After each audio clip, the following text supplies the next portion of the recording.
hear us? I believe I have fixed the source of the mic issues. Please let us know. Alrighty, well, welcome in then. As you see, William White is in control of this race, trying to pull away from his Abbott teammate Elate Norgard. Tommy Ryan, the pole sitter, and Tyler Fode start to track him down.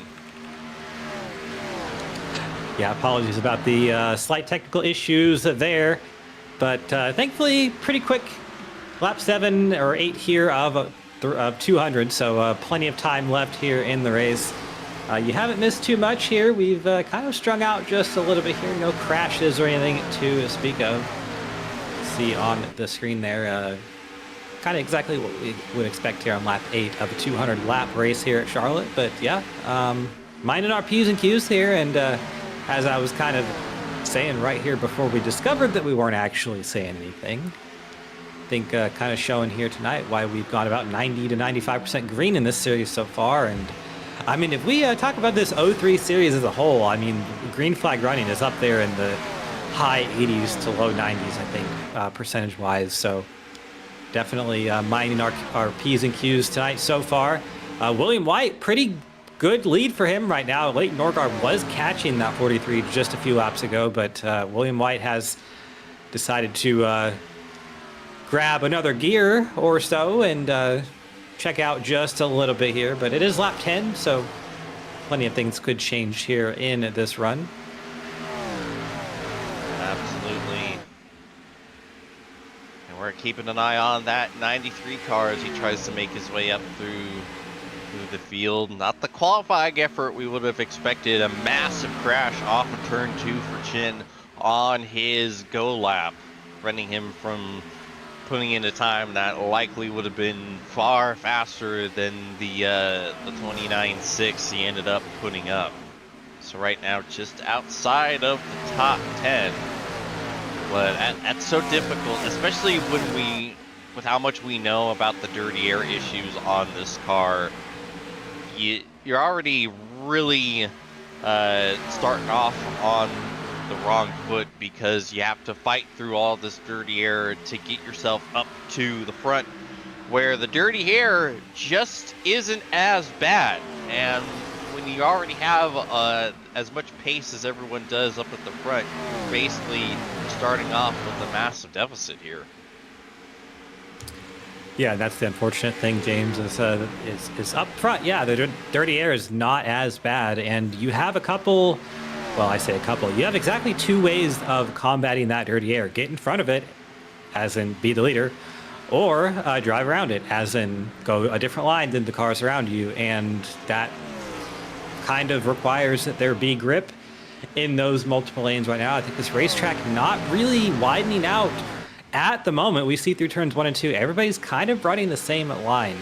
So hopefully, I do think we will see it, but definitely, hopefully, we will see some more lines through the turns 1 and 2 end of the speedway. I think maybe 3 and 4 as well. I think we're just kind of in that phase of the track where it hasn't really widened out just yet, but lap 14, plenty of time for things to change here. And that kind of amplifies those dirty air issues. You see some different lines here further on back. Some drivers already running that wall in turns 1 and 2, but that kind of amplifies the dirty air issue when you can't drive around it. So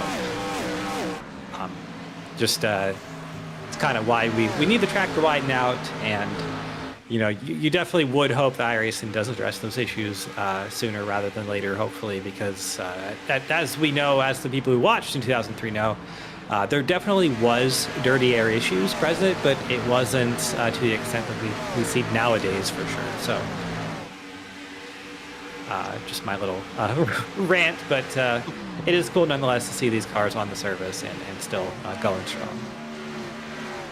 Absolutely, and I think we are going to see that. You know, we've seen the steps that the dynamic track has taken, so I do believe the track will heavily change, especially since we are going to be driving into the night. You know, we're all familiar with how much the race changes in the real life World 600. So while this race is half of that distance, we will see those changes. As Chin is up to P10 and trying to run down Art Reimer to get up to that 9th spot. Yeah, probably not stretching the tires too much at this moment. Probably just, you find a pace. It's about 95 to 98% or so, and then you kind of just stick to that and kind of what Chin's probably going to do. And we know that he's a smart driver. He's of course one of the more experienced drivers in this whole series and league, probably because he's been around since the NR 2003 days. But you get to that first pit stop, which we know is going to be about lap 50 to 55-ish for most of these drivers, and then that's where you start to get into your groove, and then you start to kind of go and do your thing. So no point in doing too much here on lap 18 because you can't really do much from here. You can't win the race. You can't really do anything. You can certainly lose it and throw it away, but Chin just doing a good job of doing smooth laps here. Everybody really doing that right now. I haven't seen anybody really get too loose or get anything like that. Just a lot of smooth driving here. Yeah, So, was he actually saving there, or was I tripping? That is an excellent question. That's not a bad strategy to go with if Look you're at that, Chin. Yeah, look at that tack needle. Interesting. And he's still about to pass Art Reimer while doing so. That is unbelievable. Meanwhile, we got a nice little battle shaping up between Yoakum, Thompson Gardner, and Stock. There's Thompson Gardner to the inside of the 08. They're side by side coming off of turn 2 right now. Thompson Gardner not able to make the pass. Yoakum holds on for now. Whoa, sideways for Connor Thompson Gardner. He is wheeling that thing still sideways. Oh no, there's contact with Nigel Stockton. They're around. Oh, and Jeff Ryan and Dave Huck joined the fray as well, unfortunately. Ooh, big damage there for Ryan on both ends of that race car. I think some damage there for Huck as well, but let's check the replay here and see what happened. I think that 3 is going to be done here for the night. That is all sorts of bent up in places where it shouldn't be. That's not what it looked like out of the shop there. And ooh, you can see, I think we need to rewind just a little bit more, but Connor Thompson was sideways and Nigel... It already was starting like halfway through the corner, and Nigel right behind. Nothing he could do. You can only, check up so much in the exit of the corner. They both go around, and Jeff and Dave just nowhere to go. Yeah, and that's unfortunate. That's about 5 cars right there with some bit of damage, and we only had 24 start the race, so it's a pretty big percentage of the field here on lap 20. Hopefully they can get most of their damage fixed. I think a couple of those cars are definitely not going to have that. And Connor Thompson just went around under caution.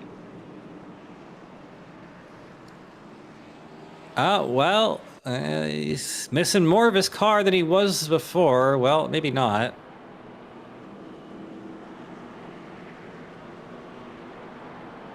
Well, and neither driver is happy with the other one. They are the channel is getting spicy. Well, I'd say he's in the perfect paint scheme to have some sort of controversy. We saw that one having a lot of controversy back in the early 2000s. So par for the course, but not really for Connor Thompson. He's a pretty mellow guy. I don't see him getting too upset most of the time, but obviously something has him perturbed a little bit there. I don't remember Jeff Burton getting involved in incidents like that. Yes, I know who you're referring to. I just wanted to make that joke. 2009 Texas. Good point. And all the times he spun Kyle Busch in the Busch Series. I loved every one of them. Yeah, we should just kind of be okay with that, you know. Not me at 10 years old asking Jeff to spin Kyle at the first COT race. I did Oh, go same to here. the. That's because I wanted Jeff to win. 'Cause he was right behind me. Right? Oh yeah. I did go to Jeff Burton's last win though. At Texas? Charlotte Motor Speedway, 2009. Charlotte, that's right. He won the fall race there, and Junior was having a pretty good run. He was running a Mountain Dew like something orange car.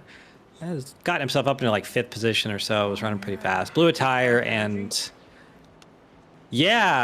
I mean, I think it was same thing, but you know, yeah. I love Jeff, but I will never forgive him for winning the fall Charlotte race in 08 and preventing Casey from being the only one to sweep the 3 Charlotte races in the season. Yep, that was the one. That was the one I was at, and that was his last win. Still hurts.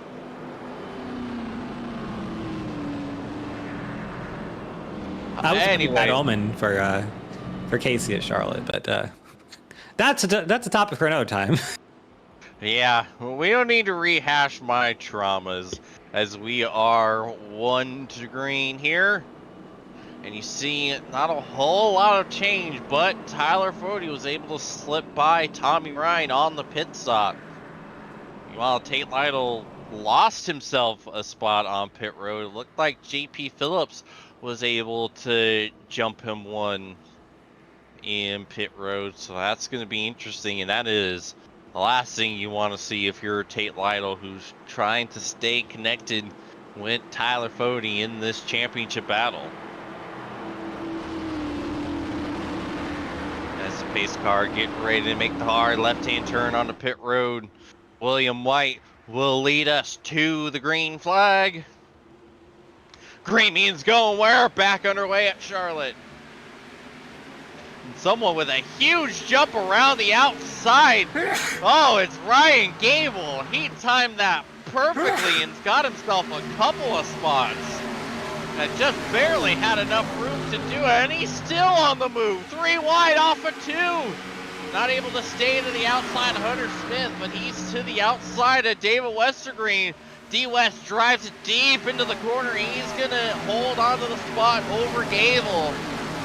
Fody and Hunter Smith battle in front of them.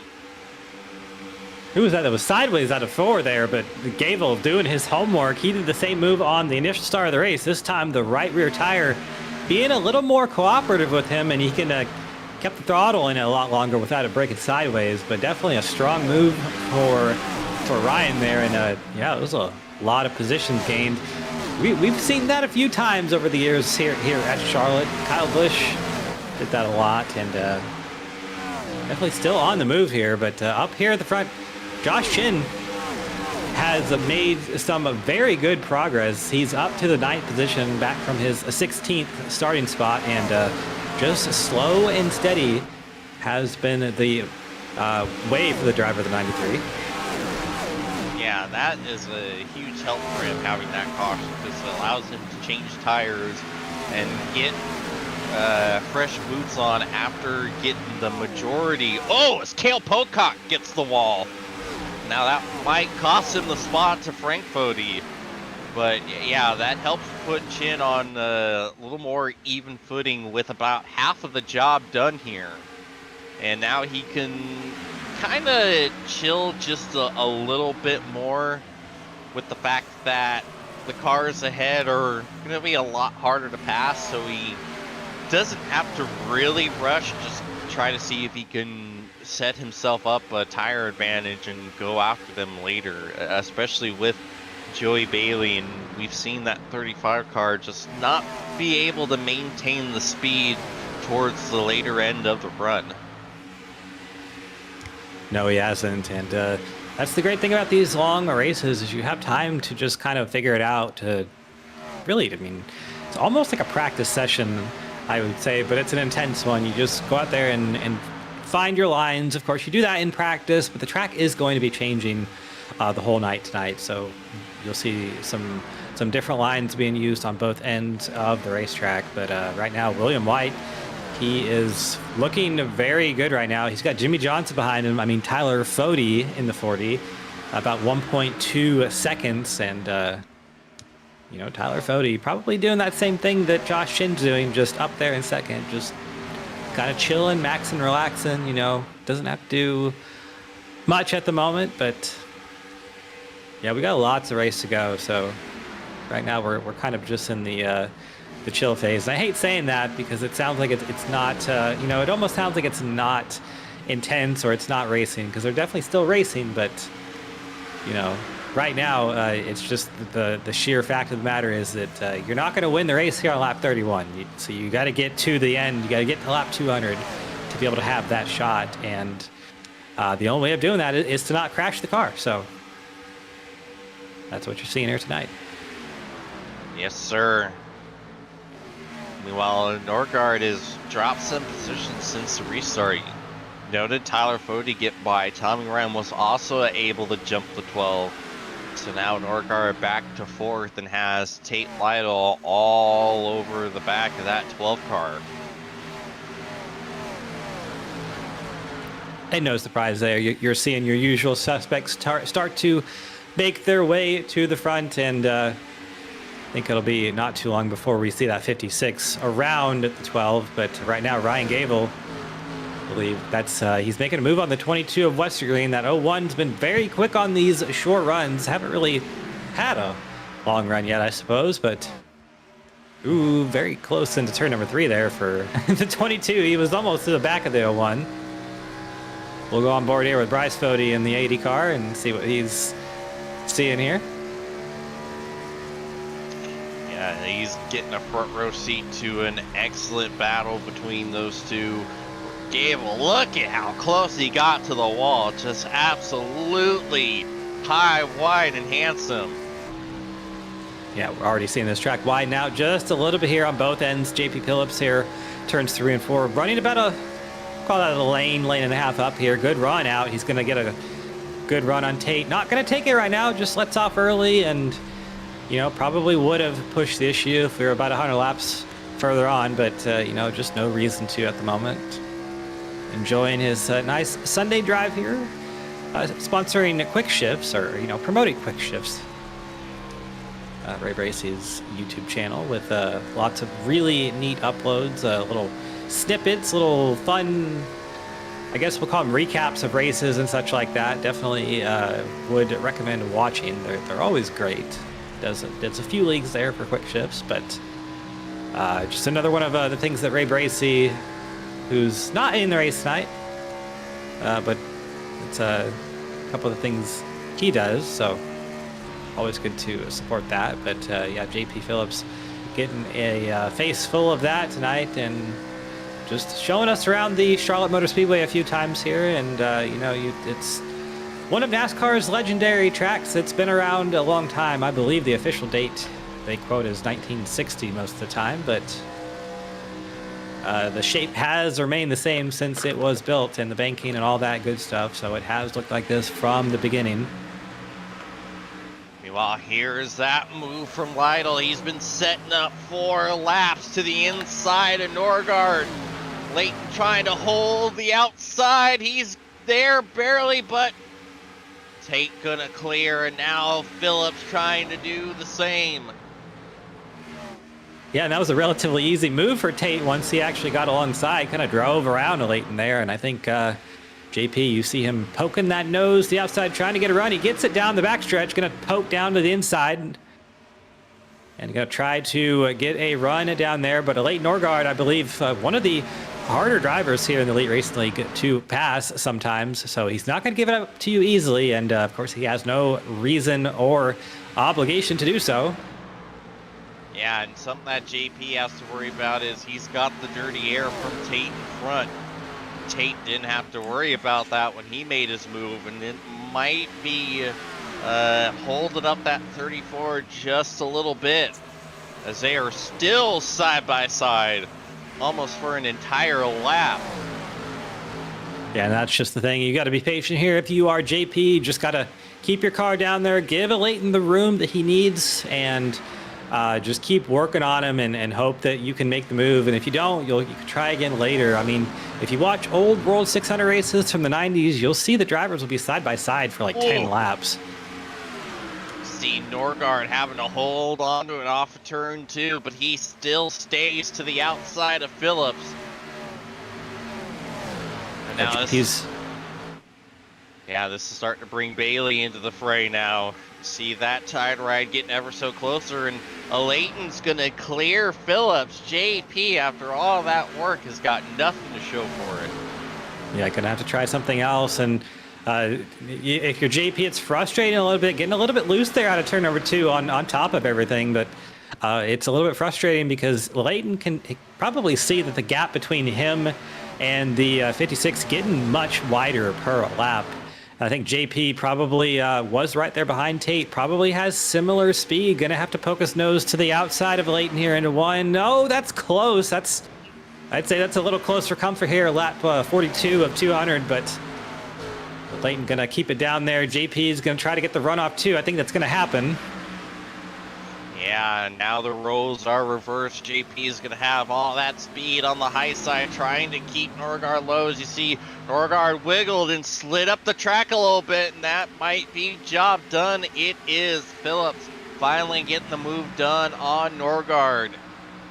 And now Joey Bailey, he steps up to try to make the pass. Oh, Norgard slides up again. And now Bailey almost to the quarter panel of the 12. And he can't. Trying the high side this time. Yeah, I think late part of this run, we have about 7 to 10 or so laps before we're going to see these drivers start pitting. I think the right front on that number 12 has burnt itself off a little bit. 35 of Bailey. He's going to go inside here, turn 1. You see that 12 just cannot hold the bottom. And when he does, cannot get the throttle. Pinned off of turn number 2 and 4 here. Joey Bailey gonna make the pass pretty easily off 2 here and move the 12 back to P7. Yeah, it is not good times in that 12 car right now, as he has more potential takers, Tyler Pop and Joshua Chin. And in fact, Chin, he's trying to get by Pop. They are alongside each other through 1 and 2. Pop sliding way high, but he's going to have a lot of speed, and Chin will tuck behind. Yeah, Pop is running that outside, and as we've seen all race up to this point, we're about a quarter of the way in. That outside line just is a little bit too strong on, especially there in 1 and 2, to be able to do anything much on that bottom. So you really got to work them over and be patient with it. A little bit further on back here. This is Bryce Fody and Andrew Hardcastle back 16th and 17th. A couple of nice looking race cars. Yeah, and Andrew, it's a quick note about Andrew Hardcastle. He started in 7th, has slid all the way back to 17th. So not having a good night so far in that 29. He's got to figure out something to get some speed out of it. Meanwhile, Dave Huck and Nigel Stock, they didn't lose a whole lot after that wreck. They are still on the lead lap. Huck just a few seconds behind the Fody Hardcastle battle we were watching. Nigel Stock ways back from them. The 95 definitely isn't all that good right now. He's still probably got a good amount of damage on the 98, but still plugging along as well as he can, hoping for another caution to continue to get repairs, doing that caution dance. Saw Josh Chin made a move around Tyler Pop, so move the 93 up to position number 8 now. So the charge of that 93, the slow and steady one, continues. Haven't missed much at the front. William White has led them all pretty much up to this point, and his gap has been about a second to, we'll call it about 0.8 of a second to a second and 1.2 seconds. That's a good range right there. There's some intervals on the bottom of the screen, and you can kind of see how the lap times have progressed for the last 4 or 5 laps. Tyler Fode just a little bit quicker right now. I think Tommy Ryan there in the 66. Also a little bit quicker, so we might be seeing gap down to 0.7 of a second. That's the lowest it's been all run, and I'm not sure if that's really going to matter. We probably going to be having pit stops here in a few laps, but we'll see what these drivers decide to do. On board here with Fode. And this puts White in a difficult position trying to put together the strategy call, because obviously Fode is well within undercut range, so if he goes in that undercut, he's likely going to have the lead, and Tyler Fode with clean air, that's going to be hard to catch up and repass. So then you try to look for the undercut if you're White, but then Fode can just go for the overcut and potentially just drive through him when he catches back up after he makes a stop. So it almost kind of feels like there's just no right answer in trying to hold Tyler Fode up through these pit stops. Is Norgard the first one to blink? Yep, and right at the quarter mark of tonight's race, let's do a quick little re-rack of our top 10 before we get them pitting. It's William White, Tyler Fode, Tommy Ryan, Tate Lytle, JP Phillips. That's a top 5. Bailey Chin, Pop, Reimer, and then Frank Fode there in 10th. And Leighton Norgard has opened our gates for the pit stop cycle tonight. Lap 53, that's the low end of it. We'll see when everybody else decides to come down pit road, and clean stop for Leighton. Going to be, hopefully he keeps it down below that blue line through 1 and 2. It's finicky here on iRacing. I think he did get it. No black flag I'm showing, so down and away he goes, and he's going to start making up some time here in that number 12 with the fresh tires, so we'll see where he ends up as everyone else. Obviously here on the old tires, he's running quicker than them at this moment. Yeah, you mentioned an interesting point, that unsafe pit exit line. From what I've seen and experienced, Charlotte seems to be the strictest when it comes to getting that unsafe pit exit penalty.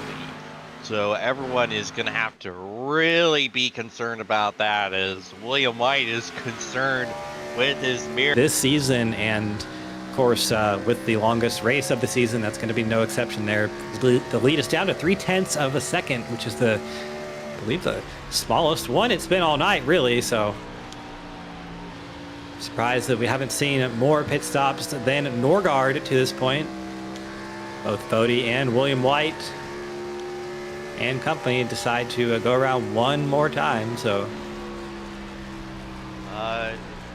is JP Phillips having an issue? Because I swore I just saw him on the apron through oh wow, yeah, that is an issue. Yeah, I'm not a huge expert on race car construction, but when you see the front bumper flopping around like that, that's usually a problem. Let's take a look at the top of the screen here. I'm gonna have Yeah, I think there might have been an issue with him and Tate Lytle. Oh my goodness, yeah. I think there might have been some contact between the two off of the, Tate gets big sideways and JP claps the inside wall because of it. And that might be night over for the 34. That is an unfortunate break for JP Phillips, innocent bystander. Yeah, and that's a huge hit for him, and was showing a lot of speed here tonight. So big. I'm not really sure if that's going to affect Tate too much there, but you got to feel for him, because that's so early on to have an issue like that, and the damage for that's going to be big. It's going to take a long time to get it fixed anyway. So doesn't look like at this point we're going to get the caution to be able to alleviate that. So JP probably going to be having a long night tonight, whether that's on the track or off.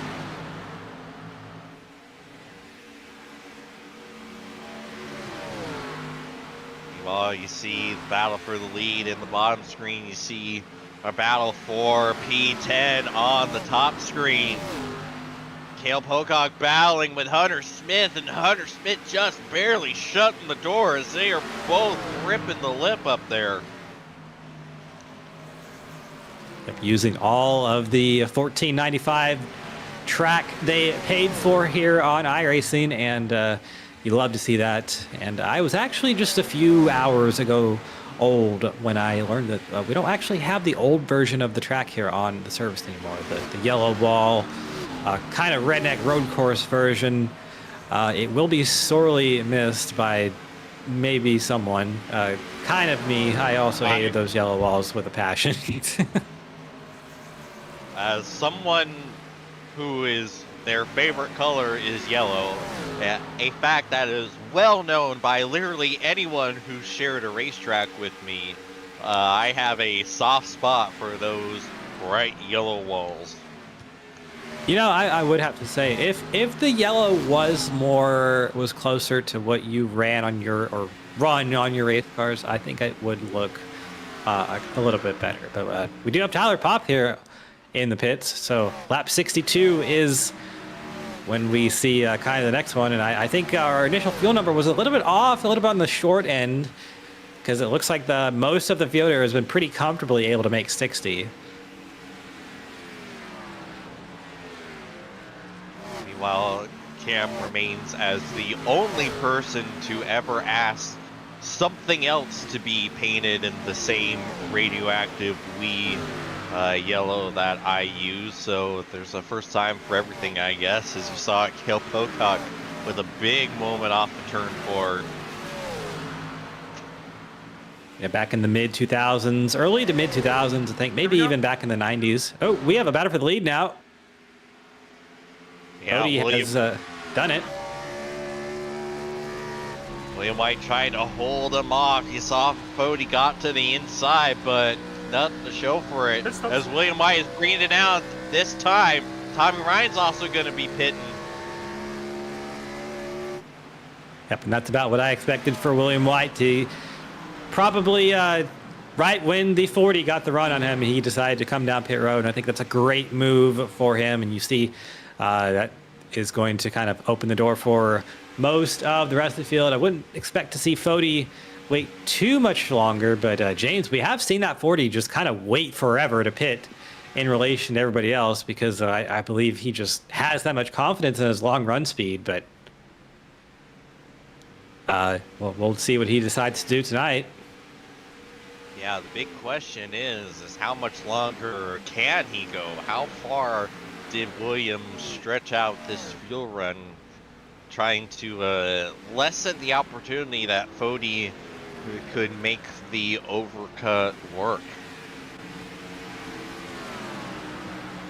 Yeah, but survey says it's not going to be this time. Round turn 4 he goes, and he's going to complete another lap here. And Bailey, Chin, and a few others continue to circulate the racetrack. And, you know, if you're William White, I think you're probably really nervous because...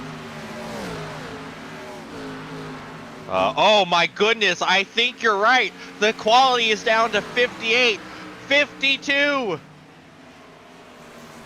Oh, Lord have mercy. He's back. He's There, back. he's back. No. Oh. Let's see. Yep, 47. That was scary. 59. Yeah. Much to, I'm sure, the chagrin of most everyone else on this racetrack, Tyler Fody is back on the track. But if you're William White, every time you pitted early in the last race, caution came out to kind of ruin your day. I'm sure that is something well in the forefront of William White's mind right now. Yeah, what he needs this to do is just go green, and that's just what everybody who has pitted really needs at this point. So once we get it back around here, if Fody decides to go, well, his pit stall is going to be past the line, so it will be 70 at the minimum. That would be a 5-lap tire difference between him and White. It's going to be at least 6 now, so It's going to go around one more lap.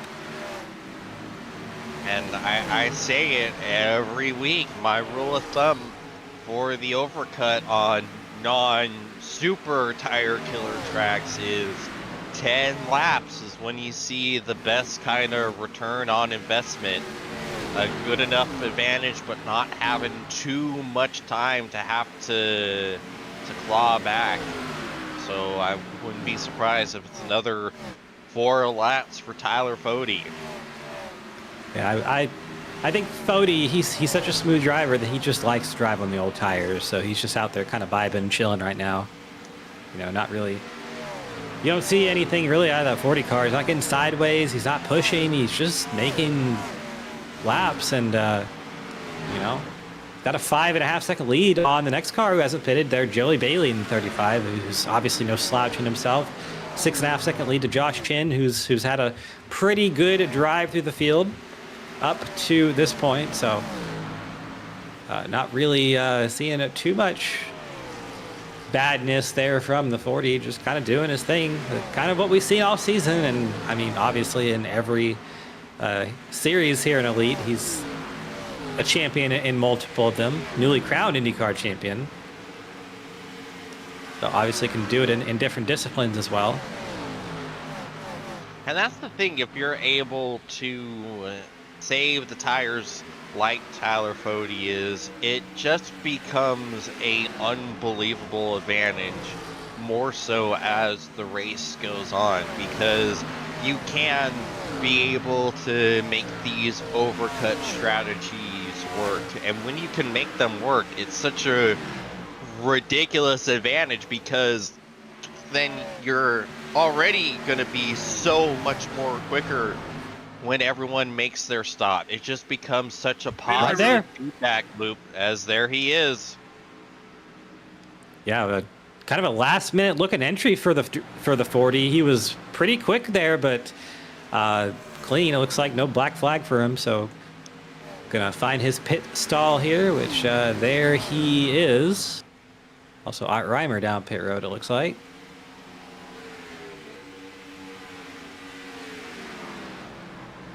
So 4 tires and fuel going to go on the 40, and well, everyone who's on pit road is going to get that. So down and away he goes. As you saw, the 34 JP Phillips still parked on pit road, getting those lengthy repairs. So difference in tire. Going to be about 9 laps there between Fode and William White. Oh, actually, where is William White? That's the good question. He's at the line now. 9. So in 9th, he's got a... Tate Lytle's about a 1.5 seconds ahead of him. So a lot of strategies kind of flowing through right now. We're not really sure how this is going to play out just yet, but we're going to have a lot of comers and goers through this run, so we'll make a note of that.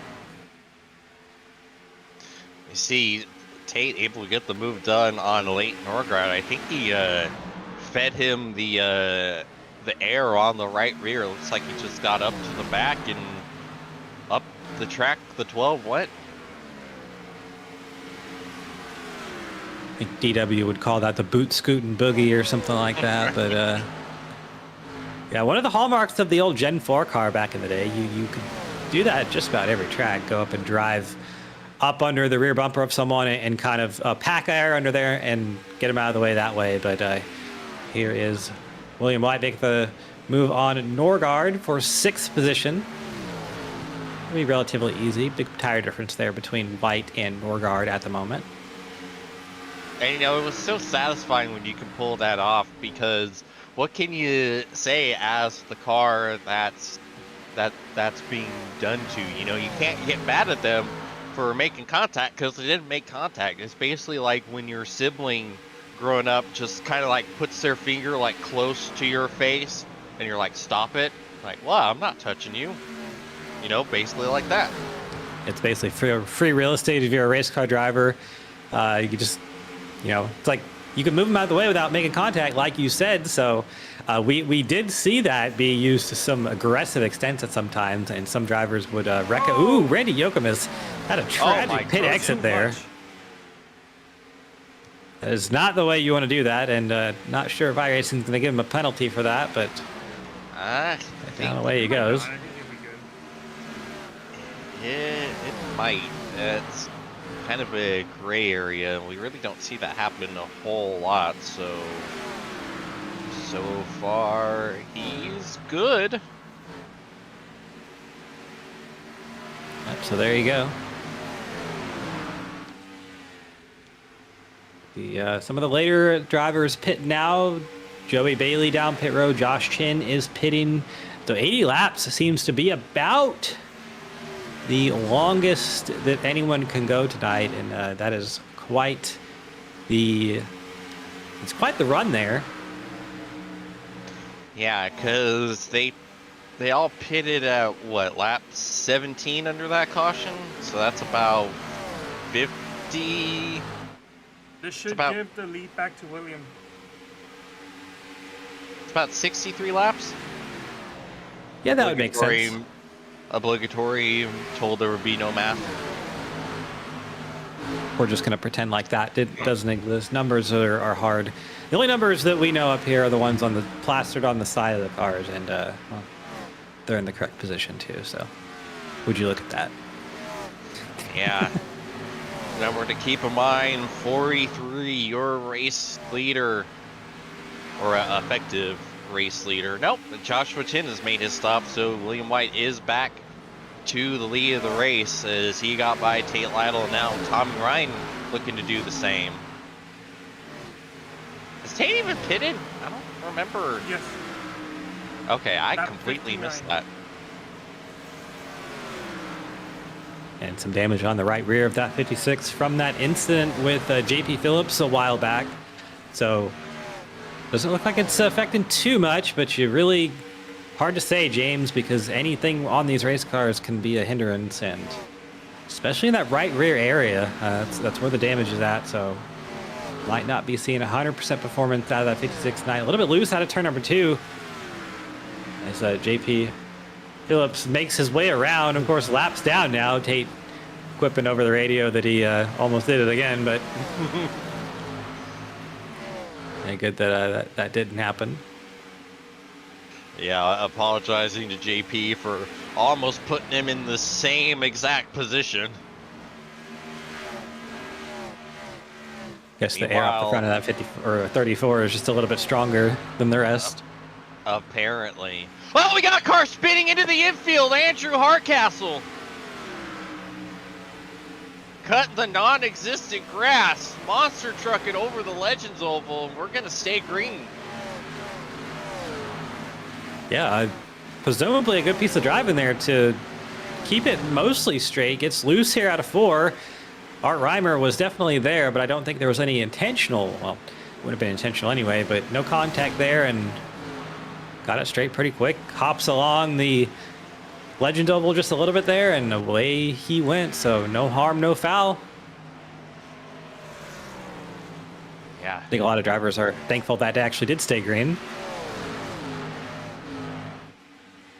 Yeah, and I'm sure one of them is the 40 who's about to go past Norgar for P4. He is only 4.5 seconds out of the race lead. William White is going to have company here very quickly. Yep, and that's just what you see with the 40 every week. That torrid long run, and especially late long run pace for the 40, where he really just kind of locks in and makes those consistent laps, and can really what he's really doing, if you think about it in a sense, how he's making time in those late race or late parts of the run, as you know, he would be quicker than other drivers kind of doing that. So that's kind of how he's able to make that time up on the older tires. You can see right there the gap, 0.5 of a second quicker, 0.5, 0.4, 0.3, 0.2. We'll round that up to 0.3 there on the last lap. We'll see what it is this lap.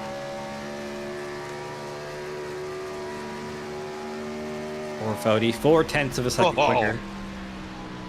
Whoa, that is major as he's just absolutely picking them up and putting them down. As he's running down his teammate Tate Lytle.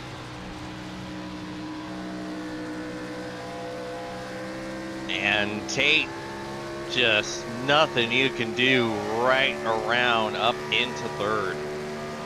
Yeah, making it dirty air kind of a non-issue there for Fody. When you can just drive around the outside and be faster, it's not going to matter too much there, but kind of has found himself a good little groove here around the racetrack. He's zoned in and locked in and doing exactly what he does every week, but let's kind of see our running order here. Tommy Ryan there, second behind William White. He's been really good all race there, driver of the 66. Kind of the dark horse candidate for if one of these others has even one issue, he will be right there to pick up the pieces of it. Yeah, he's driven impeccably, but God, it's hard to go against someone like Tyler Fody, especially when he can pull these tire save strats the way he can. Like, you basically might have to just run a similar... I know the Larry Mack's famous quote, if you follow the leader, you're going to follow the leader, but there's something to be said about the advantage that Fody gets from these strategies, and maybe trying to make it to where you can not do the exact same, but wait a similar amount of time to Fody to at least kind of piggyback off of that overcut fresh tires advantage. You know, not pitting 10 laps or so earlier than what he is. Yeah, I think Tyler Fody is kind of that, you go back to like 2020 Lewis Hamilton, that Mercedes, they'd be 10 seconds out in front, and then you go on board, he's fuel saving. It's like, oh my goodness, there's absolutely no way that they are quicker and fuel saving. So just kind of what Fody's doing here tonight, and it's going to be a matter of laps. I'm going to say that probably within about 5 laps here, I think we're going to have a battle for the lead, but Fody is going to have to get by Tommy Ryan first, who has kept that gap really consistent to William White out there. Yeah, 2 seconds back that last time, and it's going to be a lot shorter this time.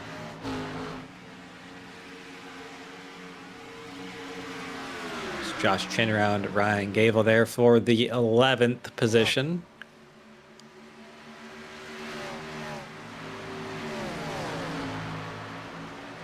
Of course, believe Chin was our last pitter, was he not? So he's the one who's going to be flying through the field, I believe, most here. Oh, Art Reimer gets the wall, and that's going to allow Chin to get the pass done. Yeah, make it easy, and around he goes. So move the 93 up to P10. Of course, Josh Chin last week won the race on a bit of a goofy strategy at Las Vegas. I believe it was 2 tires for the 93. So we are not immune from seeing the weird strategies for Chin. There's Hunter Smith down pit road. Yep, one of the first to make those early pit stop, or the next round of pit stops.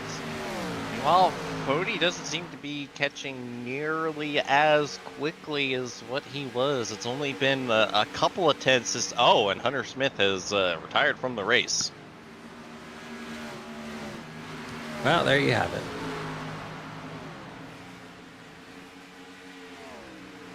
I think I may know why. Let's go ahead and take a look at the top of the screen. This could be it. It might not.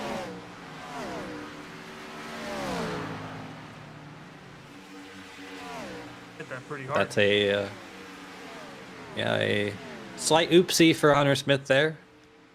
Into the wall, and decides to just retire from the event. Yeah, I think Tyler Fody Going back to him, James, I think he might be in some of that dirty air from behind of the 66, so it might be why his progress has stalled out just a little bit.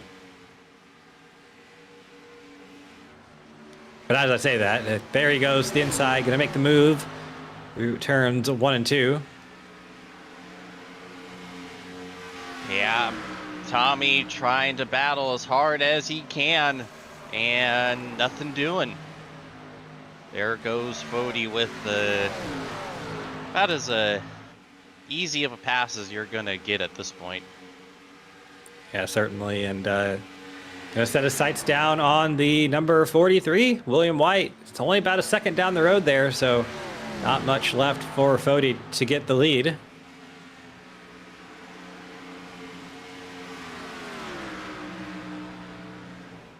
And kind of quickly approaching halfway here on lap 99 of 200. So once we complete this next lap, that'll be halfway. And, it's been green for a while here. So how about a little halfway update of, we'll go through the top 15 here. It's all of our cars on the lead lap. William White, Tyler Fody, Tommy Ryan, Tate Lytle, L8, and Norgar. That's the top 5.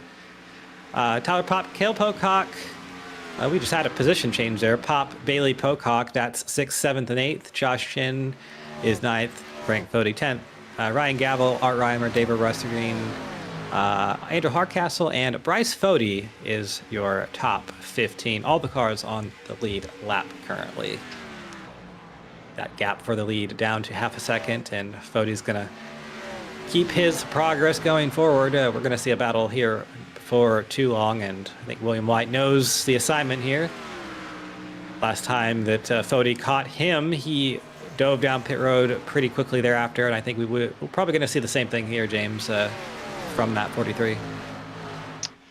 Yeah, and this is actually making things really interesting because right now William is in the pit window. He can pit and then only have to go another 50 laps or so before he makes the final stop, and it took all of this time for Fody to finally catch up to him. So theoretically, if it keeps going the way it's been going, he could hold him off. Fody might have to change his strategy just a little bit, maybe not extend it as long as he had on that first stop. Yeah, I think that's a great call out, James. And of course, going to be doing what he can right here to hold the 40 off down the backstretch. But I think pretty quickly thereafter, we're going to see him come down pit road. I wouldn't even be surprised if it's this time for the 43 through 3 and 4. Not going to be this time, but he's going to lose the lead nonetheless. Good run for the 40 down the front stretch here. I think that's going to be it for the battle. And yeah, William White, like you said, he's kind of he's in the window there where I think, like you said, we got to halfway and William White was still in the lead. So I would say the cards are in his hand just a little bit here to do what he can in the strategy department. Yeah, let's see if he brings it down this time. Nope, stays out. Yeah, I'm a little bit interested by that call here, but we'll see what he decides to do. He's the one in the car, and we're not, so presumably knows what's going on a little bit more. Tyler Pop's down on the pit road now. Oh, and Williams bringing it in this time.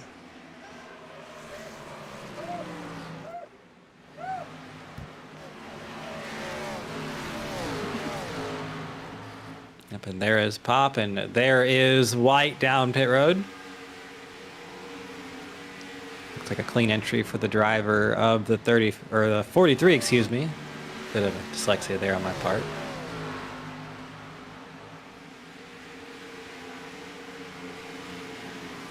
Sounds like Tommy Ryan is bringing it in as well.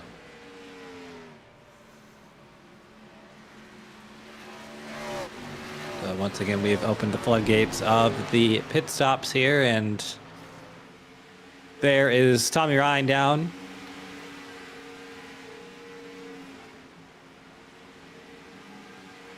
We also opened the floodgates of the English jokes I was listening to just a bit. as Tommy was making his way down for his pit stop.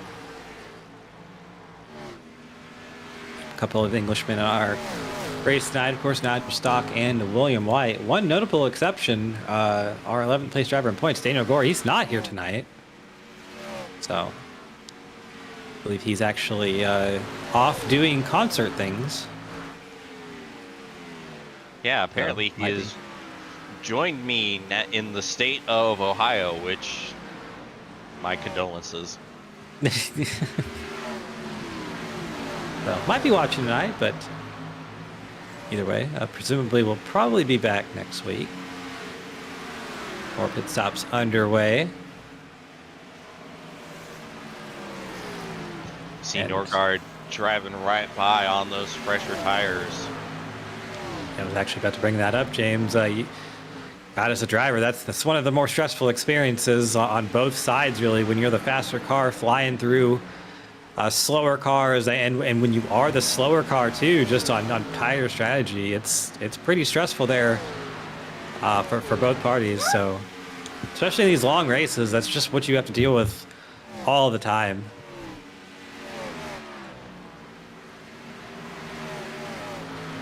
Yeah. See Tate bringing it down this time. And, you know, you said it, it's like an out-of-body experience in the worst way. When either way, if you're the car on the older tires as the freshies zoom by at Mock Jesus, or if you're the one feeling like Superman on the fresh tires going by all the old tires, no matter what, it is terrifying as heck, because you don't know what the other party is going to do, and you don't know what the other party is capable of doing. So you're just trying to basically hold on and hold your line as best as you can and just pray. And it is the most fun part of a pit cycle, is watching these two trains of thought converge on each other and trying not to end up in some sort of murder or horribly debilitating crash. Yeah, it's one of those experiences where you're just you go through it and you're terrified for your life, and then afterwards you find yourself smiling and laughing, and you understand why skydiving and things like that excite people. So it's like, yeah, I mean, it can also be, it's very terrifying, but it's also kind of fun as well. And it's just one of the fun things about long races, and it's kind of an endurance racing aspect too. I mean, you see that a lot, of course, in endurance racing, different strategies and stuff, and of course different classes. You'll have that all the time. So it, you know, as someone who loves doing those types of races, it almost feels like home in a way. Yeah, and that, you captured it perfectly. This is an endurance race. This is exactly how it feels in the real world 600. Maybe not as much, you know, with the stages kind of breaking things up now, but it's an endurance race, and you just have to focus on taking care of yourself and your own stuff and focusing on your own strategy. And then when you get to under 100 miles to go, then you start kind of taking stock of where you're at and what's going on. But you've got to get there first, and sometimes getting there is the hardest part. Yeah, and it's a race that's evolved over the years, certainly. And you know, back in the day, I think a lot of the challenge was, of course, with the no question that the cars were harder to drive, and we're talking about back in the 70s, 80s, up to the 90s or so, back when we changed to the radial tires, and things got a little bit easier. Power steering became a thing. Cars became a little more aerodynamic, things a little more planted, but of course still reliability. That was kind of the allure of the World 600, and just driver fatigue when you were muscling those cars around, and you know, the bias ply tires of the 80s, they wanted to be driven sideways. So now it's not so much that anymore. We have stage cautions and such like that in the real world, but it's still still the longest race of the year, and it still requires, the utmost concentration and focus and all that and execution is really more of the game now. Is you have to be perfect on all your pit stops and on everything now throughout the whole race to win now. So it's just how that's evolved, and here in the sim racing realm, of course, we don't have a lot of those real. Oh my God, the 29, he was in the wall there, using all the racetrack, but. Oh, and speaking of using all the racetrack, there's Tyler Pop. Oh, and there's contact. And Andrew Hardcastle ends up getting put in the wall, and he is still there. Oh, yeah, that's a big hit. Yeah. That car is broken right now. He's not even driving very straight there for Andrew. So. Take a look at the top. Should have a replay here at the top. Yeah, here's the replay. You see Tyler Pop.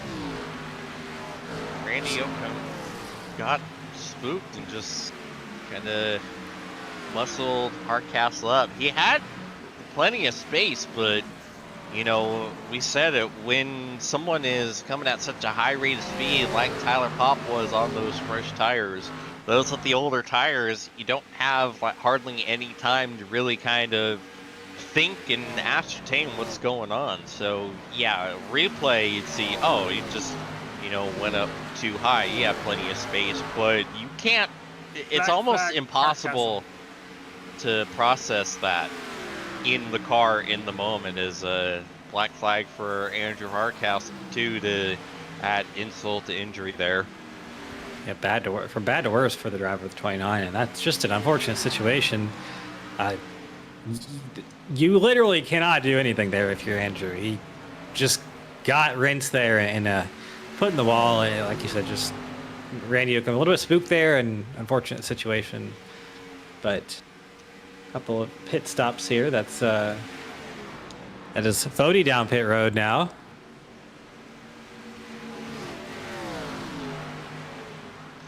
And now we start it anew. We'll see where he is in conjunction to William White and what he's up to. Up, down and away the 40. Clean pit stop for him. So I think it was about 63 was the number or so last time. So call that right on target. There's Art Reimer down pit road.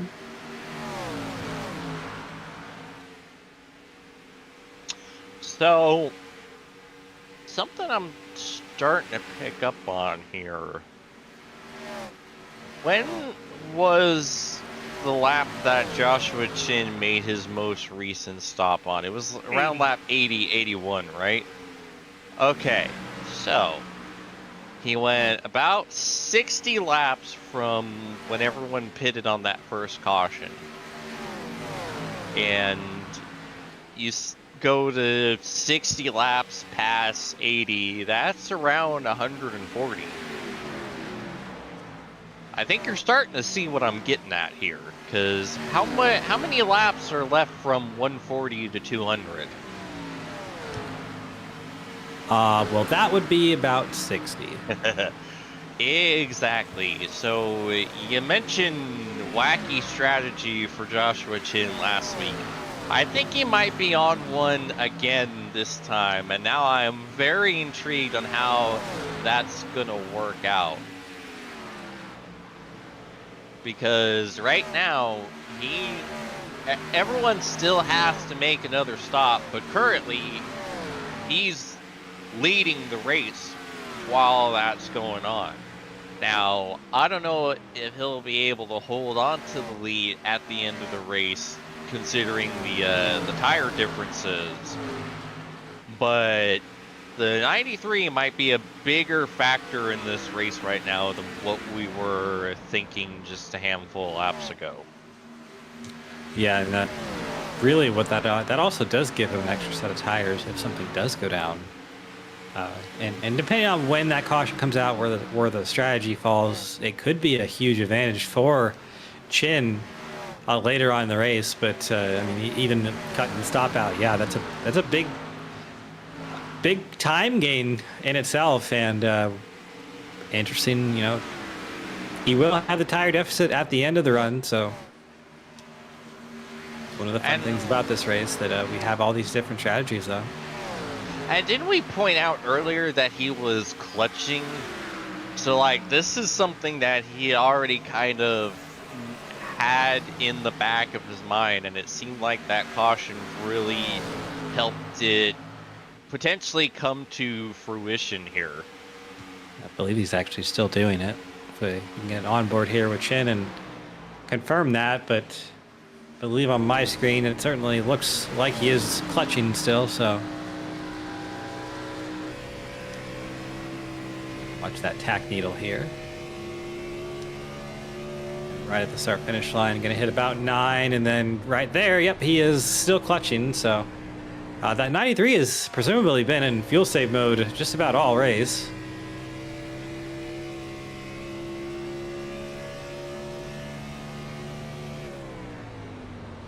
But you know what? Speedway. As we listen to it, I think that there's something that we could do while we're listening to it. It's been a minute. I think it's time for us to bring the noise here.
and we are back to the less impressive noise of our voices.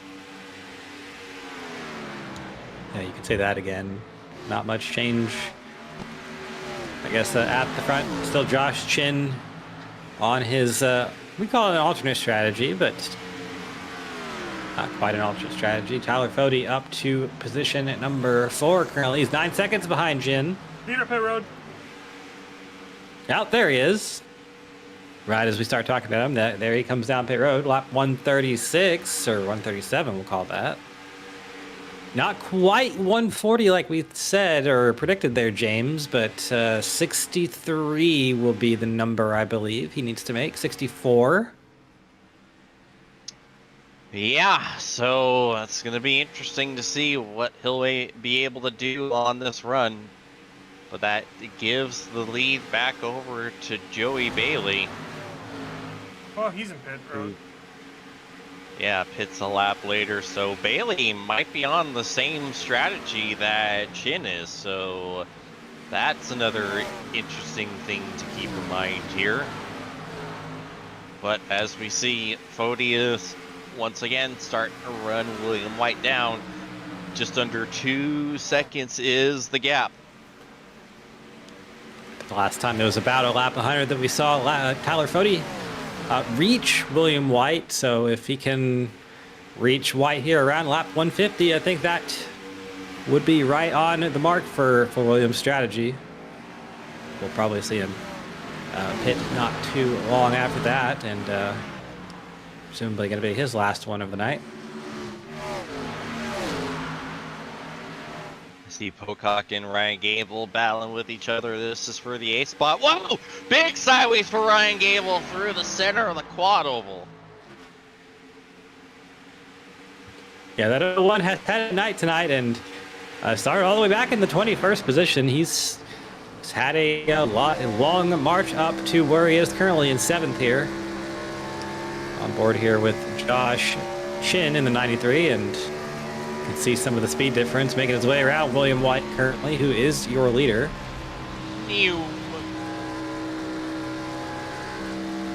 Not much more hero feeling in a stock car than having freshies and driving away from the leader like that. So Josh Chin on his quest to, presumably he's going to go to the end of the race on this set of tires, but the thing I would be questioning, James, is he was fuel saving that entire run to make it where he did. Presumably he would have to save again, and that's just not really what you want to be doing. But if you're going to cut a pit stop out, you gotta sometimes sacrifice just a little bit. Yeah, but that's what makes it so fascinating. Like, if we stay green, we're gonna be in for one heck of a race because of the strategies and not knowing what's gonna work. As Fody and White are side by side for the lead. William White trying to do everything he can to hold off Tyler Fody for as long as possible, at least maybe to get to lap 150 to make his final stop. Yeah, and this is a little bit earlier than last time, so Fody is forcing William White into maybe pitting earlier than he wants to. Yeah, William, though, doing as good of a job as he can, ripping that outside, but it might be over. Fody gets the lead and now is going to drive away, or at least attempt to. Yeah, that's not what William White wanted at all. And William, presumably he's got a couple options here. He can pit early and try to stretch this last stint just a little bit, which probably not what he wants to do, or try to stay as close to the 40 as he can until William decides to maybe presumably at 150 here. But at this point, Fody could just pit whenever too and kind of put himself on the same strategy. So definitely, I'd say the card's kind of in Fody's hand at this point. So we'll see what happens here for both of these drivers here. Yep. Statement that is much to the chagrin of almost everyone on track. I mean, one of the things we did see at the then Lowe's Motor Speedway back in the early 2000s. Quite a bit was this silver bullet paint scheme, being pretty quick at this place, and actually the one that Jamie McMurray got his first win in. That it was. Doing a substitute drive for Sterling Marlin, but no sub tonight. It's Tyler Fode. He's been in this car all season, and it's been quick every single race. And no change here tonight. He's already up to about a 1.5 second lead over that number 43 right now. Just a torrid pace from that 40 tonight. Yeah, just taking no prisoners right now. It's Joshua Chin. He's driven up to 9th and is about to take 8th from Cale Pocock. Yep, and that's going to be a pretty short battle. Chin inside of the track around the 81, and not really much of a battle at all. You can see lap times there between Fode and Chin. We're looking at huge lap time differences there, 1.1 seconds, and of course it's gonna diminish over the run just a little bit there, but still 6/10 of a second quicker that last lap time by. And that was from passing 2 cars. Sure enough, so definitely boots scooting along that number 93 is.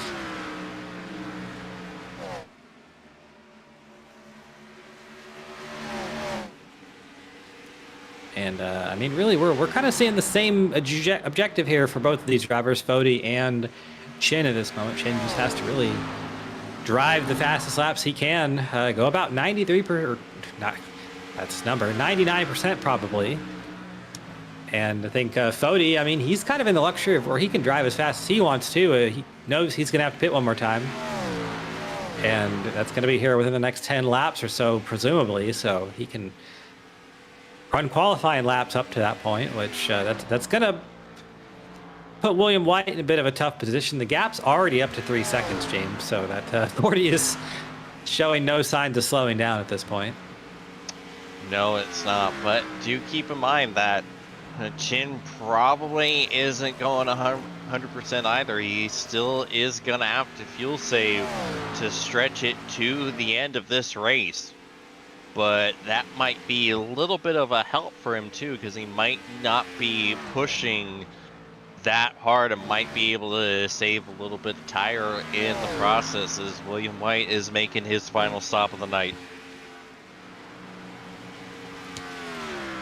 Yep, into the pit road, 43 goes, and he was second right at our 3/4 mark, and right as we expected him to pit there. So down the order he goes. Looks like a clean pit entry for the driver of the 43.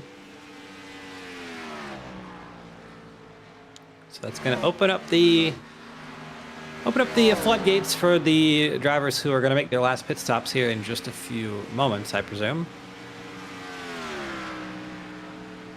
Yeah, and right now we really don't have many close battles on the racetrack right now.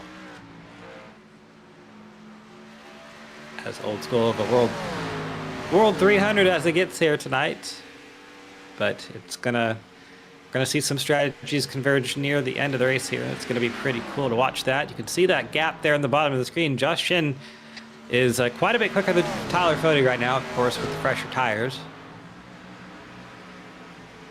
And taking Hunt keeps the time away. See, Bryce Fode nearly had a little bit of a moment there. When it pops right behind him as Norgard makes his final stop. And Norgard, a driver that's solidly been in the top, or really the mid half of the top 10 there. Well, mid half. That's mid third of the top 10 there. Was about 6th place before he pitted, so having a good run there in the 12.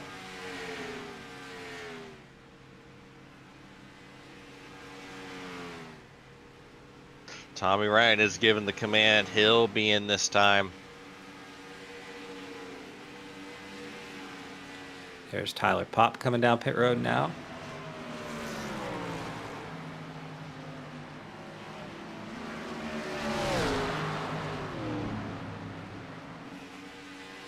There's Popp JP Phillips going to follow him.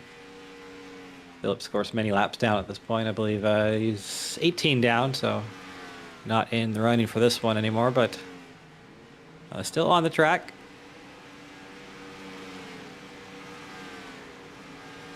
Yeah, and he's also kind of in a battle for position. Him and Connor Thompson are on a similar lap, so he might be able to get himself a spot here. Things about old NASCAR that you definitely miss. The drivers who had wrecked or had issues coming back on the track for points and such, which I guess presumably we're going to have been seeing this year and we'll continue to see this year more as the playoffs are gone. And I think they loosened up the damaged vehicle policy just a little bit, so you can see our glorious modifieds back in Cup. Absolutely. See the time gain for Chin starting to stabilize a bit. It's only been about 3-4 tenths last few laps.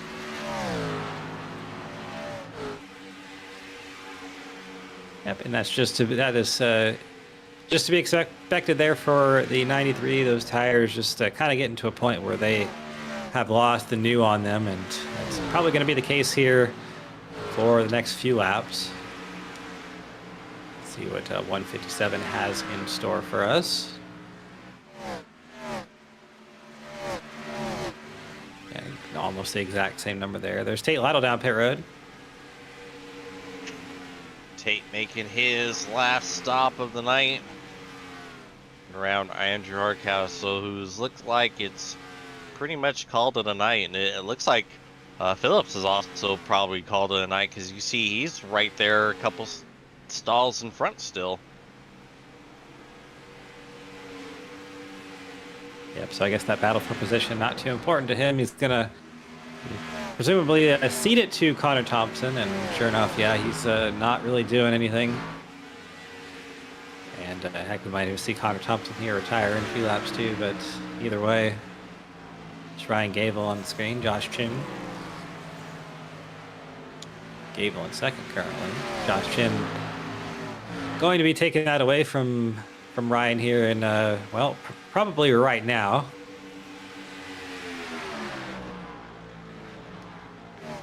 Going low in turn number 1, and going to be a short fight there. The fresher tires on the 93, going to be no match for Ryan. Oh, loose into the wall. Wow, That's that was closer than we were expecting. Yeah, it's been a problem corner for Ryan all night there, and luckily that wasn't worse than it was. As you see, Tyler Fody makes his final stop, so he will turn it over to Joshua Chin. And now the question is, can Chin stretch the fuel for another 39 laps? Yep, and where is William White going to be in this whole equation as well? A couple very different strategies. Well, I say a couple, it's 3 very different strategies, all going to kind of converge here, and it's going to be interesting to see how that all plays out, because we have traffic that's going to be going through the mix and making all things all sorts of messed up and stuff. But Fody down and away, he's getting up to speed now.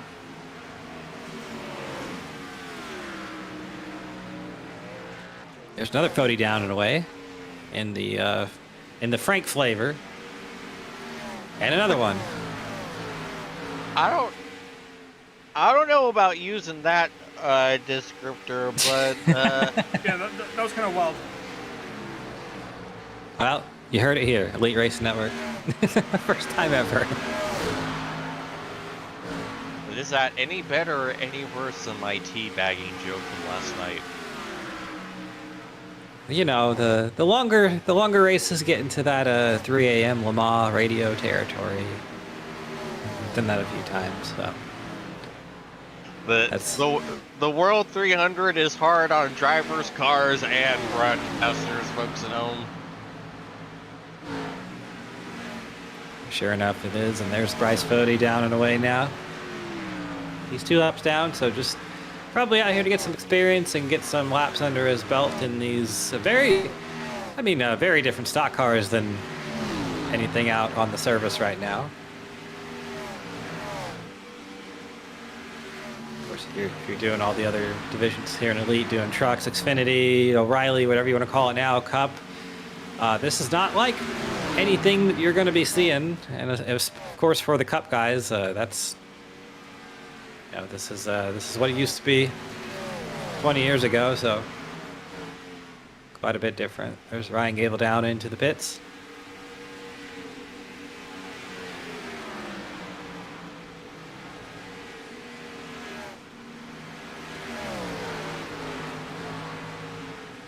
And he is off and away. So to reset it, William White is only ahead of Tyler Fody by about 1.5 seconds.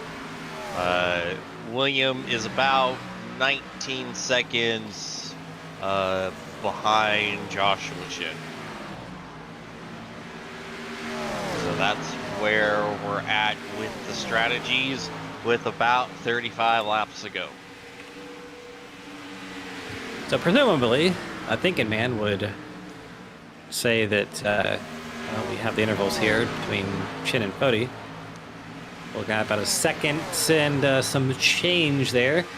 Fody's going to get around William White here in a couple laps. I mean, he's basically right on him, like you said. And, well, it's not basically right on him. He is right on him. We're going to go on board with the driver of the 40. And it might be a short fight here. Gets the run out of turn number 2. Peeked that nose inside pretty much as soon as he could. And going to basically motor right on past the driver of the 43 there.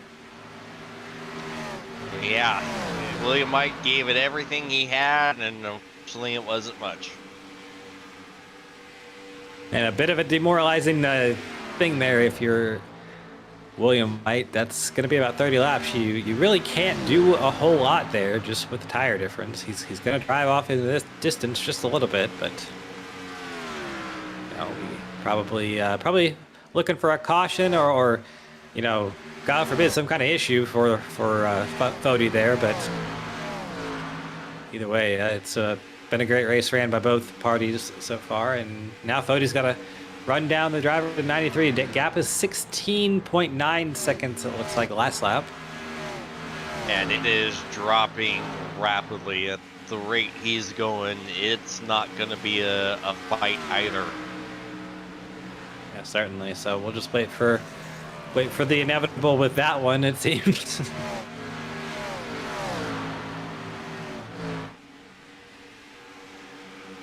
Well, as Fody continues to try to track down Joshua Chin, I think we'll go ahead and bring the noise once again.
Tickets are on sale now for the 10th Bommarito Automotive Group 500 at Worldwide Technology Raceway.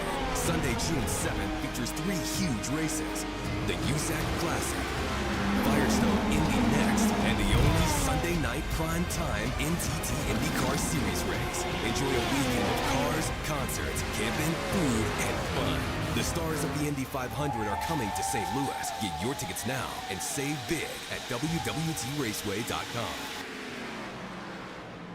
If you've been waiting for the right time to upgrade, that time is now. Score up to $4,000 off on a 26 brand new Ford Explorer. And our Ford Explorers come with the Bolin Lifetime Powertrain Warranty. So get to Top Bolin Ford in Hannibal. Heck of a deal, ain't it? Blue Egg Marketing. Rev up your business with Blue Egg, your marketing pit crew.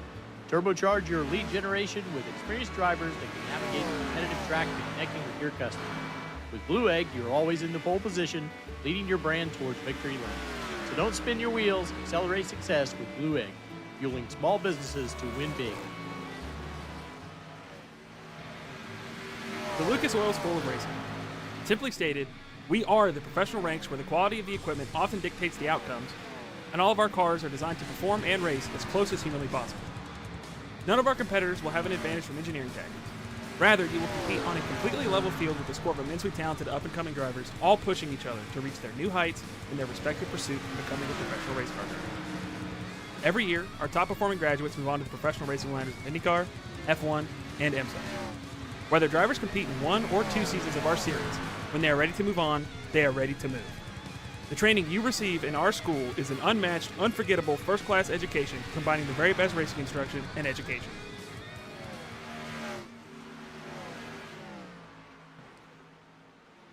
Alrighty, we are back, and you saw it, Joshua Chin electing to jump off the strategy and coming down for 4 fresh tires. It was a bit of a surprise there for all of us there, Cam.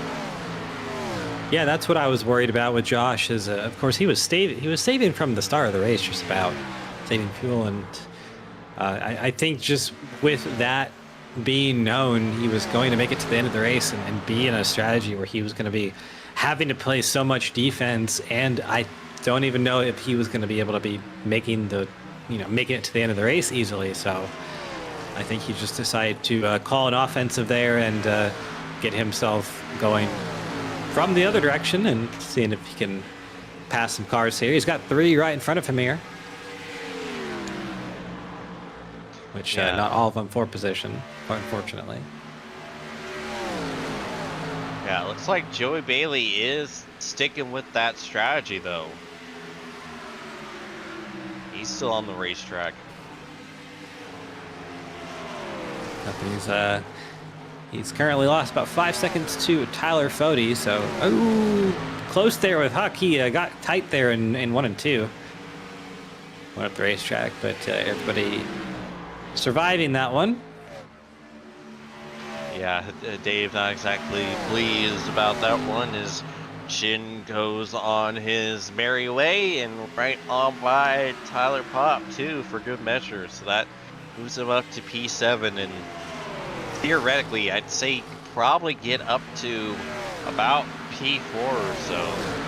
Still plenty of time for him to take advantage of those fresh tires. As you see, Ryan Gable jumps to the outside of Tyler Pop, trying to get himself a spot over Pop, who was one of the earliest pitters.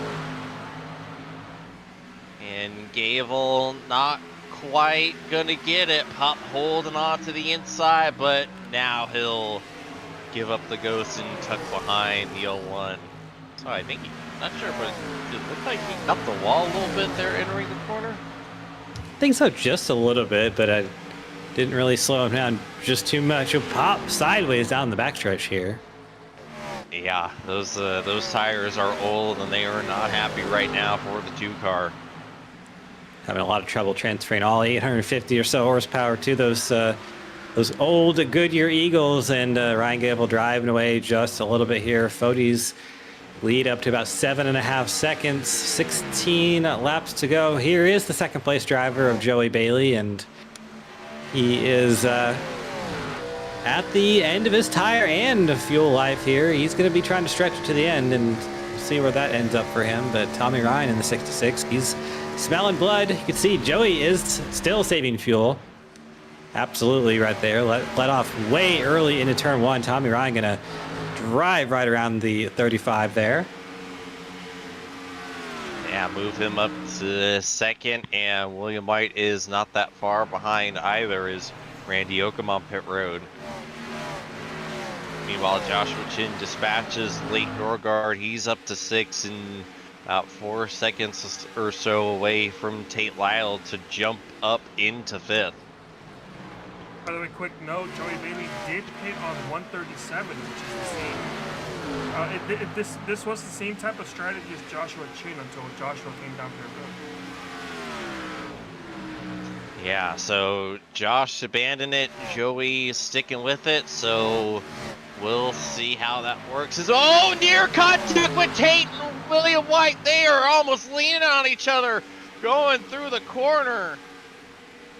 William White, one of the early pitters, also, he's starting to show the life in those tires. They'll both just go right around Joey Bailey. Trouble! Whoa! Big save from William White! Oh my goodness!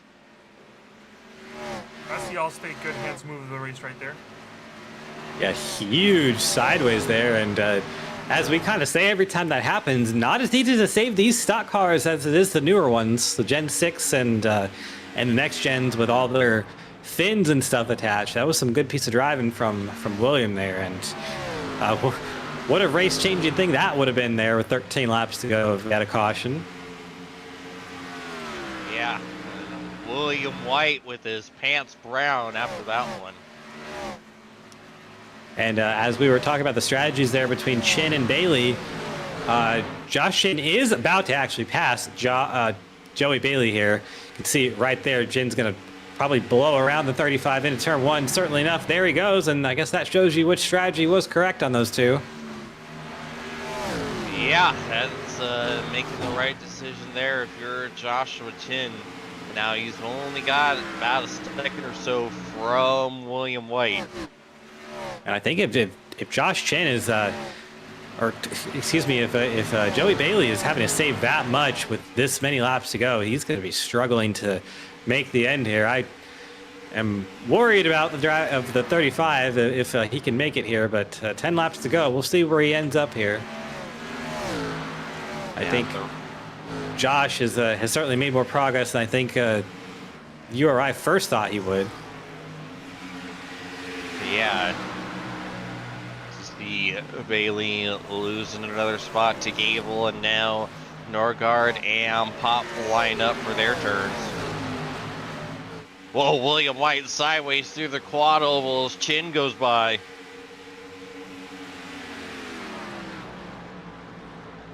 Yep, and that's going to be P4 for Chin. About 2 seconds. Gable in the wall. Yeah, he is using up the right side of that race car today, Ryan is, and for everything it's worth, but I think he's been sideways more than anyone this race when it comes to hanging that right rear out. He's not afraid to do it. No, he's not. Meanwhile, gap check, Joshua Chin only about 2 seconds, under 2 seconds from get by Tate Lytle. So there's a chance he might be able to get back up into second here.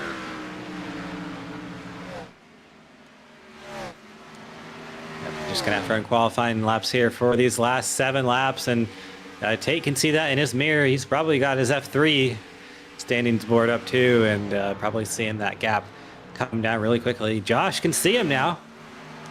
Looking out the window, he can see that 56, and he can see that 66 as well. And you Not know, too far apart between them two. You know as well as I do, Cam, when you're chasing someone down and you can finally see them, that is the ultimate gamer lean forward in your seat moment. Oh yeah, he's got his control like all cocked sideways, like, you know, leaning his body with the corner. That's what I used to do on the NASCAR games. So Probably in a rig, but we're gonna just presume in that sense that that's where he's at, and the gap is not coming down as quickly as it was, but it still is coming down, and 5 laps to go, coming to 4 to go. Time is running out. Actually, I believe that is 5 to go, so we're coming to 4 to go this next time by. Yep, he's got about a second left to make up, so Tommy Ryan might be safe. But Tate Lytle still having to look in that mirror. 4 to go for Tyler Fode.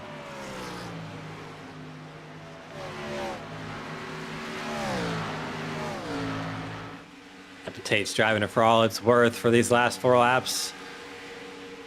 And so is Josh Chen here. They're on different strategies, so they just have different grip levels. 8/10 now. It's the time isn't coming down as fast as it was, but it's still coming down as fast as he needs it to at this rate. 3 laps to go.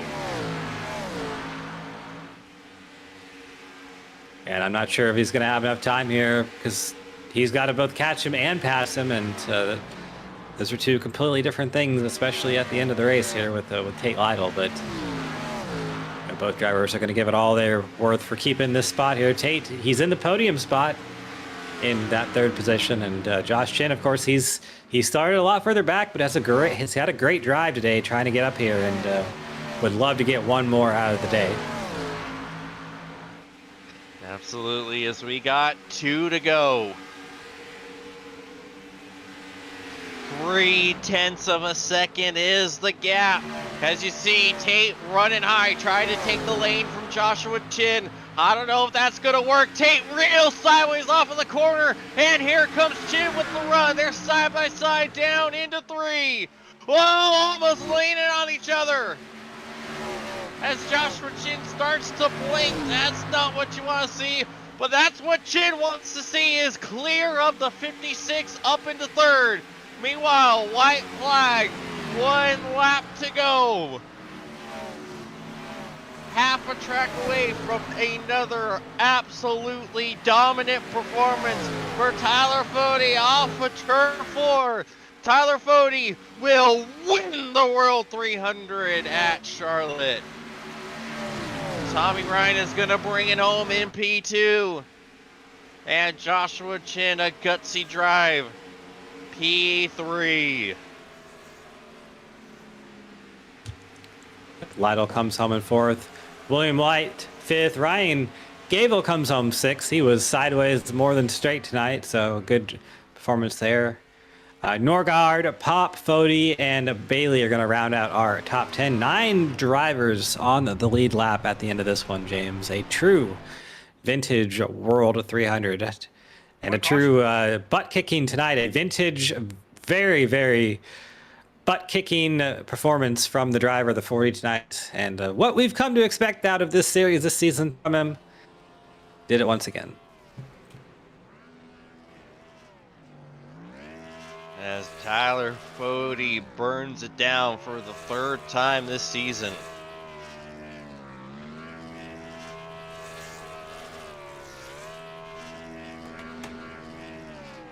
As he continues to celebrate, we'll go ahead and get our final break of the night in, and we'll be back with our top 3.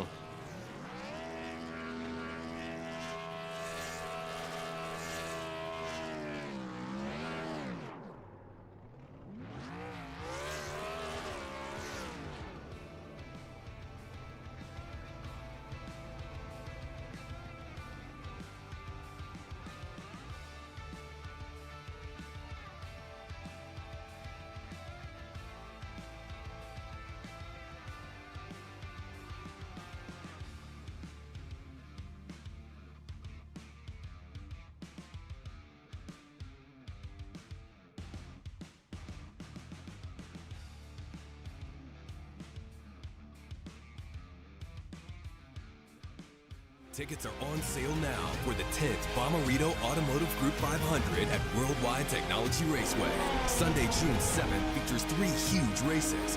The USAC Classic, Firestone Indy next, and the only Sunday night prime time NTT IndyCar Series race. Enjoy a weekend of cars, concerts, camping, food, and fun. The stars of the Indy 500 are coming to St. Louis. Get your tickets now and save big at WWTRaceway.com. If you've been waiting for the right time to upgrade, that time is now. Score up to $4,000 off on a 26 brand new Ford Explorer.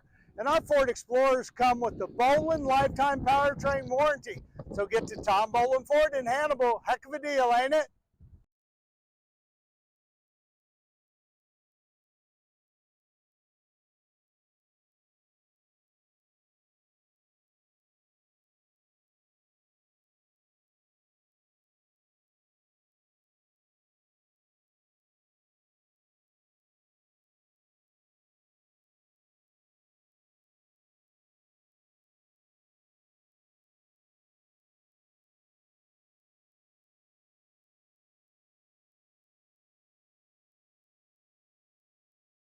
Blue Egg Marketing.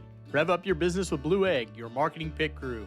Turbocharge your lead generation with experienced drivers that can navigate the competitive track to connecting with your customers. With Blue Egg, you're always in the pole position, leading your brand towards victory lane. So don't spin your wheels, accelerate success with Blue Egg, fueling small businesses to win big.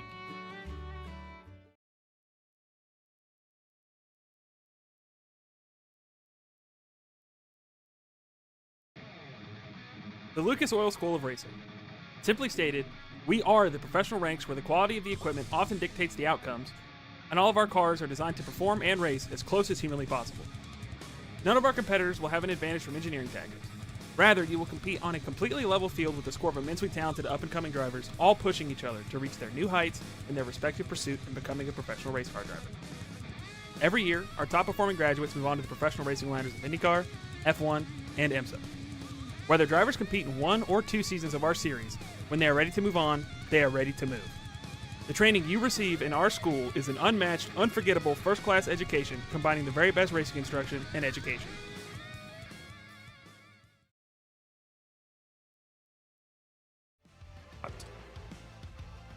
Alrighty, we are back. And let's go ahead and go over the final results of tonight's World 300. Your race winner, Tyler Fode from Tommy Ryan and Joshua Chin. Tate Lytle and William White will round out the top 5. Ryan Gable, Leighton Norgard, Tyler Popp, Frank Fode, and Joey Bailey round out the top 10.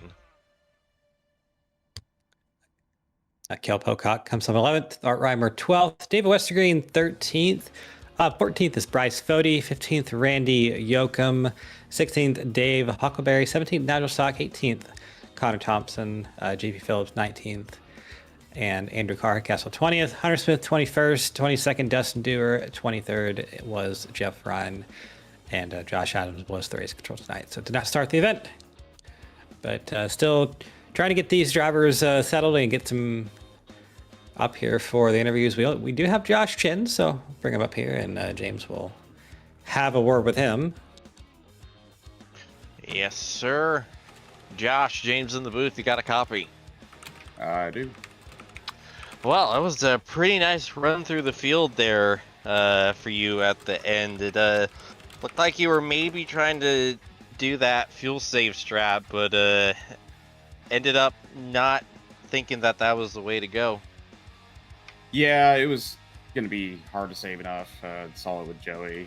He really had to slow down his pace, and I didn't want to do that for the full 3 runs. So once I got through that second one, I kind of figured just split it in 2 30-lap runs and just go hard, and it worked out better than I thought I was going to. I thought I was going to be 4th, so 3rd place is more than I was asking for. Absolutely. It was a bit of a tough race. Obviously, it wasn't the qualifying effort that you were hoping for out there, so it put you on the back foot having to blaze your way through traffic in the early part. Yeah, I was kind of at a track position deficit the whole race, and only having the one yellow really put me on the back foot. I maybe would have been 5 seconds closer to Tyler there, but it was definitely a difference in second place. So, but overall, can't complain with it. I didn't really feel like I had that great a race pace, and really was just trying to go off strategy and save as much as I could early.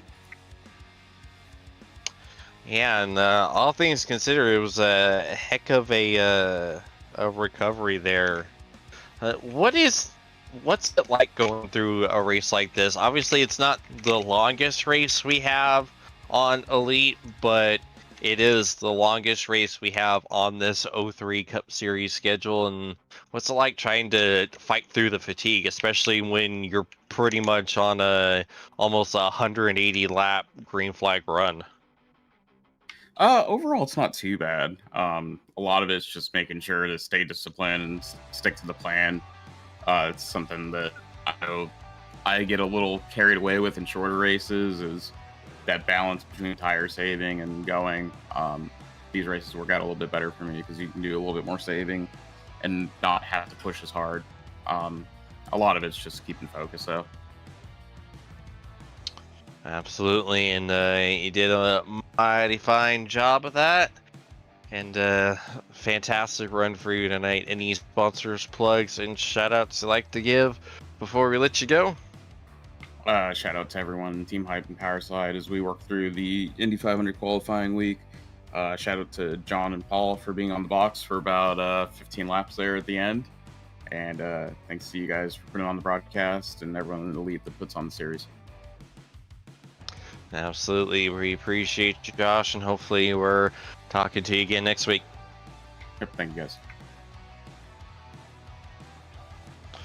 All right, and we're still short of our last two top three, so I guess we'll start moving into the post-race stuff now. What were your final thoughts there on what ended up being a really fascinating race with all the different strategy calls, Cam? I think just what we expected with Charlotte there, and the strategies are really fun to see. Well, actually, Tyler Fody just came into the waiting room, so we a little bit late, but I guess we could pull him up for an interview here. Yeah, how about you talk to him, Cam? Yeah. A little bit late, but no problem there. Tyler Fody, this is Cam in the booth. You got a copy? Yeah, I got you. All right. Well, it's so busy celebrating. You didn't want to talk to us, but Yeah, my bad. So fast out there tonight. I don't think it really mattered. 10 seconds at the end there, the gap on Tommy Ryan, and your third one on the season. Walk us through your night. Yeah, I messed up qualifying a little bit, and yeah, it was tough. The dirty air, first like 20 laps on a restart, which I guess we only had 2 restarts, but first like 20 laps with everyone more or less equal was you kind of were just stuck. Kind of noticed that the first run, then we got that yellow, and yeah, just had to pace yourself a little bit.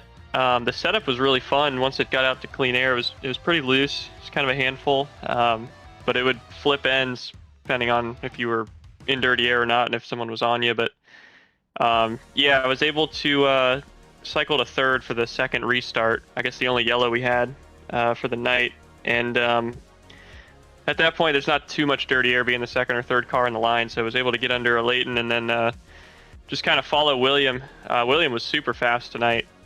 For 3/4 of that whole race, really. It was just me and him. I was kind of just basing my strategy off of his. Yeah, first run I couldn't pass him on the track, so he pit, so I just went longer than him, and that kind of set up the rest of the race just to keep going longer, and it kind of just multiplied all the way to the end with the tire advantage. That's the only reason really for the gap at the end, just all those pit cycles of going a little longer, but yeah, it was pretty smooth after that. Just had to get the clean air. This car is so sensitive with that, especially at these 1.5 miles. But yeah, overall, a pretty fun night. Yeah, and it looked like you did it pretty smoothly and steadily. You got through the field, got up to the lead, and you were able to get that huge tire advantage on William and everyone else. I mean, up to this point in the season, it's almost like you've been invincible. You've won 3 of our 4 races, and the one you didn't win, you finished second in. So, I'd say going into Rockingham next week, you probably will be able to do it again. But how do you feel about that one, about that track? Well, I am actually missing next week. That's going to be my one. That'll be the drop week. I'm doing the Lucas Oil school thing thanks to RC with our Indy 500 that happened a few weeks ago. So that is on next Tuesday. So I will be down in Sebring doing that. So I will not be here. Very but fun. yeah, it's fun stuff. But that should be my only drop week. So we'll not be here for that, but we'll be back for all the others, hopefully. All right, well, be Michigan after that one, and that'll be actually Legacy Michigan, so we're seeing a lot of second and third lane driving there. But before we let you go, any sponsors or shoutouts? Yeah, just the Lake Norman guys. Tate was able to make it tonight. He had a solid run. Gavel, my dad and my brother too. We all kept it clean for the most part. I think Tate had a little run in with JP, but yeah, another green race. So shout out to everyone. Only one yellow. It's always fun to have the strategies going there. Shout out to John Cutlip, JD Designs, doing the paint scheme for me, and then also Ray Bracey for doing some of the other team's cars. And then shout out to you guys here for doing the cameras and doing the commentary. All right, Tyler. Well, appreciate you taking some time to talk to us tonight. Good old-fashioned butt kicking out there, and hope to be talking to you. We won't be talking to you next week, but week after that. Yeah, sounds good. Take it easy. All right.